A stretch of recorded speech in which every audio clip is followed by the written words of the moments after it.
ರಾಜ್ಯದ ಜನರು ಬೆಲೆ ಏರಿಕೆಯಿಂದ ತತ್ತರಿಸಿ ಹೋಗ್ತಿದ್ದಾರೆ. ಈ ನಡುವೆ ರಾಜ್ಯದಲ್ಲಿ ಬಿಎಂಟಿಸಿ, ಕೆಎಸ್ಆರ್ಟಿಸಿ ಸೇರಿ ಎಲ್ಲ ರೀತಿಯ ಸಾರಿಗೆ ಬಸ್ಗಳ ಟಿಕೆಟ್ ದರವನ್ನ 15% ಹೆಚ್ಚಳ ಮಾಡಿದ್ದಾರೆ. ಇದರ ಬೆನ್ನಲ್ಲೇ ಜನಸಾಮಾನ್ಯರು ಸರ್ಕಾರದ ನಡೆಯ ವಿರುದ್ಧ ತೀವ್ರ ಆಕ್ರೋಶ ಹೊರಹಾಕ್ತಿದ್ದಾರೆ. ಸದ್ಯ ವಿಪಕ್ಷ ಬಿಜೆಪಿ ಕೂಡ ಸರ್ಕಾರದ ಬೆಲೆ ಹೆಚ್ಚಳದ ಕ್ರಮವನ್ನ ತೀವ್ರವಾಗಿ ಖಂಡಿಸುತ್ತಿದೆ. ಮೆಜೆಸ್ಟಿಕ್ ಬಸ್ ನಿಲ್ದಾಣದ ಬಳಿ ಬಿಜೆಪಿ ನಾಯಕರು ಪ್ರತಿಭಟನೆಗೆ ಮುಂದಾಗಿದ್ರು.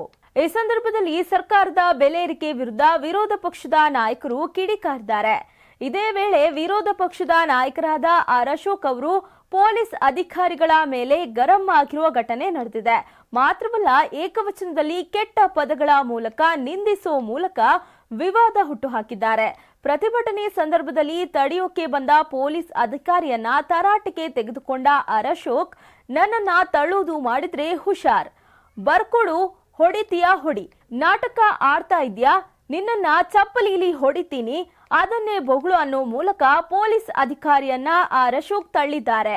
ಆ ಮೂಲಕ ಇಲ್ಲದ ವಿವಾದವನ್ನ ಅಶೋಕ್ ಮೈ ಮೇಲೆ ಎಳ್ಕೊಂಡಿದ್ದಾರೆ.